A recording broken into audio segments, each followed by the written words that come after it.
आज हम इस अध्याय का पहला भाग पढ़ेंगे। अध्याय को पढ़ने से पहले देख लेते हैं आज की इस वीडियो में हम क्या क्या पढ़ने वाले हैं। आज हम राष्ट्रवाद के उदय के कारणों के बारे में चर्चा करेंगे, जिसमें राजनीतिक कारण, आर्थिक कारण तथा सामाजिक कारण को जानते हुए धार्मिक कारणों की चर्चा करेंगे। इसके साथ प्रथम विश्व युद्ध का भारत पर क्या प्रभाव पड़ा, इसके बारे में भी अध्ययन करेंगे। तो चलिए शुरू करते हैं आज का अध्याय। दोस्तों, सबसे पहले हमें राष्ट्रवाद के बारे में जान लेना चाहिए। आखिर यह राष्ट्रवाद होता क्या है? तो चलिए इस राष्ट्रवाद को जानते हैं। दोस्तों, राष्ट्रवाद का शाब्दिक अर्थ है राष्ट्रीय चेतना का उदय। ऐसी राष्ट्रीय चेतना का उदय जिसमें राजनीतिक, आर्थिक, सामाजिक एवं सांस्कृतिक एकीकरण का आभास हो। दोस्तों, 19वीं शताब्दी के पूर्वार्ध तक भारत छोटे छोटे राज्यों में विभक्त था। उस समय भारत को एकता के सूत्र में बांधने वाले तत्वों का अभाव था। समान न्याय व्यवस्था का भी अभाव था। 19वीं सदी के उत्तरार्ध में ऐसे कई तत्व उभरे जिससे ये कमी दूर होती गई और भारत एक संपूर्ण संगठित राष्ट्र का स्वरूप ग्रहण करने लगा। दोस्तों, देश के समस्त लोगों को समान लक्ष्य एवं समान सरोकार से जोड़ने की विचारधारा को ही राष्ट्रवाद कहा जाता है और यह राष्ट्रवाद की अभिव्यक्ति ही स्वतंत्रता संग्राम है। आइए भारत में राष्ट्रवाद के उदयों के कारण जानते हैं। दोस्तों, अंग्रेजों के शोषण और उनके द्वारा किए गए अत्याचार के द्वारा ही भारत में राष्ट्रीय चेतना का उदय हुआ। आइए सबसे पहले बात करते हैं राजनीतिक कारण की। भारत में राष्ट्रीय चेतना जागृत करने में विभिन्न कारणों का योगदान रहा, परंतु सभी किसी न किसी रूप में ब्रिटिश सरकार की प्रशासनिक नीतियों से संबंधित थे। ब्रिटिश शासक साम्राज्यवादी नीति के पोषक थे। सन 1858 में महारानी विक्टोरिया के उद्घोषणा के साथ ही सभी देशी राज्य ब्रिटिश राज्य के अधीन में आ गए। इस घटना ने कुछ हद तक भारत को एक राष्ट्रीय स्वरूप प्रदान किया। उसके बाद भारत में राष्ट्रीयता की लहर आई, जिसको कुचलने के लिए सरकार ने कई दमन चक्र चलाए। सन 1878 में तत्कालीन वायसराय लॉर्ड लिटन ने वर्नाक्युलर प्रेस एक्ट पारित कर प्रेस पर कठोर प्रतिबंध लगा दिया। 1879 में आर्म्स एक्ट के द्वारा भारतीयों के लिए अस्त्र शस्त्र रखना गैर कानूनी घोषित कर दिया गया। इसके अलावा 1904 में विश्वविद्यालय अधिनियम द्वारा विश्वविद्यालयों पर सरकारी नियंत्रण बढ़ा दिया गया। सन 1905 में बंगाल का विभाजन कर्जन ने सांप्रदायिकता के आधार पर यह तर्क देते हुए करा दिया कि इससे प्रशासनिक सुविधा होगी। इससे भारतीयों में काफी रोष पैदा हुआ और राष्ट्रवादी भावना भी बलवती हुई। आगे चलकर 1911 में ब्रिटिश सरकार को इसे रद्द करना पड़ा। आइए बात करते हैं आर्थिक कारणों की। भारत में अंग्रेजों ने जो आर्थिक नीतियां अपनाई, इसके परिणाम स्वरूप भारतीय कृषि और कुटीर उद्योगों को काफी धक्का लगा। ब्रिटिश आर्थिक नीतियों के परिणाम स्वरूप किसानों, कामगारों और अन्य वर्गों की स्थिति निरंतर बिगड़ती ही चली गई। अंग्रेजों की कृषि नीति मुख्य रूप से अधिकतम भू राजस्व अर्थात लगान एकत्रित करने के उद्देश्य से प्रेरित थी। स्थायी बंदोबस्ती के द्वारा जमींदारों को एक निश्चित भूभाग सरकार को देना पड़ता था। अंग्रेजों ने अपने आर्थिक लाभ के लिए नील और अफीम की खेती शुरू कर दी।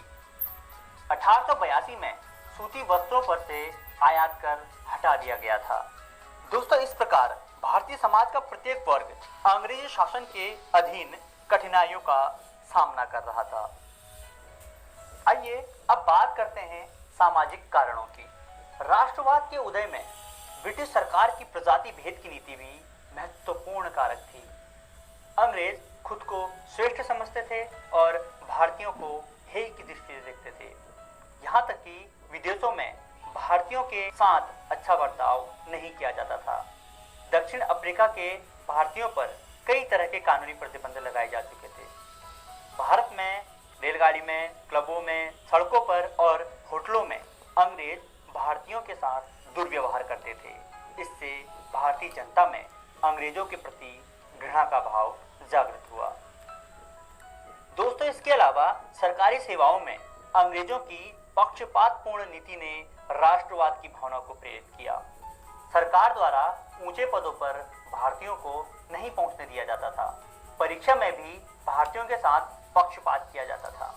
यदि कोई सफल हो भी जाता था तो उसकी नियुक्ति में बाधा उत्पन्न करके उसे पद से हटाने के अनेक प्रयास किए जाते थे। विश्व के किसी भी देश में राष्ट्रवाद उत्पन्न करने में धर्म सुधार आंदोलनों ने महत्वपूर्ण भूमिका अदा की है। 19वीं शताब्दी में अनेक महापुरुषों ने सामाजिक और धार्मिक कुरीतियों के खिलाफ आंदोलनों की शुरुआत की। इन महापुरुषों में राजा राम मोहन राय, देवेंद्र नाथ ठाकुर, ईश्वर चंद्र विद्यासागर, स्वामी दयानंद सरस्वती, रामकृष्ण परमहंस तथा स्वामी विवेकानंद के नाम उल्लेखनीय हैं। दोस्तों, 1885 में अखिल भारतीय राष्ट्रीय कांग्रेस का उदय भी राष्ट्रवाद की ही देन थी। इसी बीच 1914 में प्रथम विश्व युद्ध आरंभ हुआ और अंग्रेजी सरकार ने भारत को भी एक युद्धकारी देश घोषित कर दिया। आइए देखते हैं इस विश्व युद्ध का भारत पर क्या प्रभाव पड़ा। दोस्तों, प्रथम विश्व युद्ध इतिहास की एक महत्वपूर्ण घटना थी। यह प्रत्यक्षतः यूरोपीय देशों की औपनिवेशिक साम्राज्यवादी प्रतिस्पर्धा का परिणाम था। यह युद्ध 1914 से प्रारंभ होकर 1918 में समाप्त हुआ। यह युद्ध दो गुटों में बटा हुआ था। पहले थे मित्र राष्ट्र के देश, जिनमें फ्रांस, ब्रिटेन, रूस तथा बाद में अमेरिका भी शामिल हो गया था। अमेरिका इस गुट का सदस्य 1917 में बना। दूसरा गुट था केंद्रीय शक्तियों का। इसके अंतर्गत जर्मनी, ऑस्ट्रिया, हंगरी तथा इटली शामिल थे। इस युद्ध ने प्रत्यक्ष और अप्रत्यक्ष रूप से संपूर्ण विश्व के आर्थिक स्थिति को प्रभावित किया। यह विश्व युद्ध विश्व में औद्योगिक क्रांति के परिणामस्वरूप उपनिवेशों के फैलाव के लिए लड़ा गया।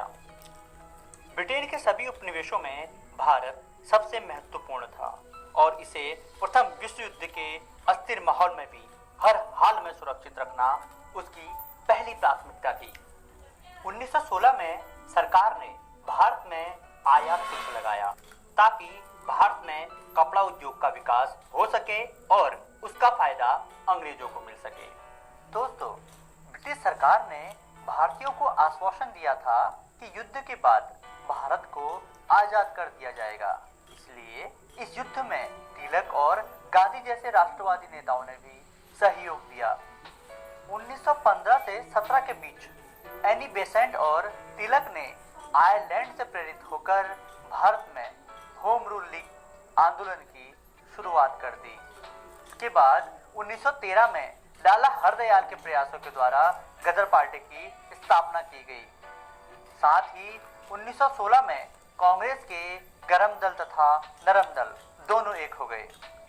दोस्तों, महायुद्ध के बाद भारत की आर्थिक स्थिति बिगड़ने लगी। नगरों में रहने वाले शिक्षित भारतीय बेरोजगार होने लगे। युद्ध के उपरांत अंग्रेजों ने भारत से अपना नियंत्रण खत्म करने के बजाय और कठोर नियम बनाने शुरू कर दिए। 1919 में रोलेट एक्ट पारित हुआ, जिसमें किसी भारतीय को बिना अदालत में मुकदमा चलाए जेल में बंद किया जा सकता था। प्रथम विश्व युद्ध के उपरांत उत्पन्न परिस्थितियों ने राष्ट्रीय आंदोलन में गांधीवादी चरण के लिए पृष्ठभूमि के निर्माण का कार्य किया। जनवरी 1915 में दक्षिण अफ्रीका से लौटने के बाद गांधी जी ने रचनात्मक कार्यों के लिए अहमदाबाद में साबरमती आश्रम की स्थापना की। चलिए दोस्तों, देखते हैं आज की इस वीडियो में हमने क्या क्या सीखा। आज हमने राष्ट्रवाद के उदय के कारणों में राजनीतिक कारण, आर्थिक कारण, सामाजिक कारण तथा धार्मिक कारण को जानते हुए प्रथम विश्व युद्ध का भारत पर प्रभाव इत्यादि बिंदुओं पर चर्चा की। अगली वीडियो में हम इसी अध्याय का अगला भाग पढ़ेंगे, जिसके अंतर्गत रोलेट एक्ट का विरोध, जलियांवाला बाग हत्याकांड, खिलाफत आंदोलन, असहयोग आंदोलन इत्यादि बिंदुओं पर चर्चा करेंगे। आशा करते हैं आपको यह वीडियो बहुत पसंद आई होगी। धन्यवाद।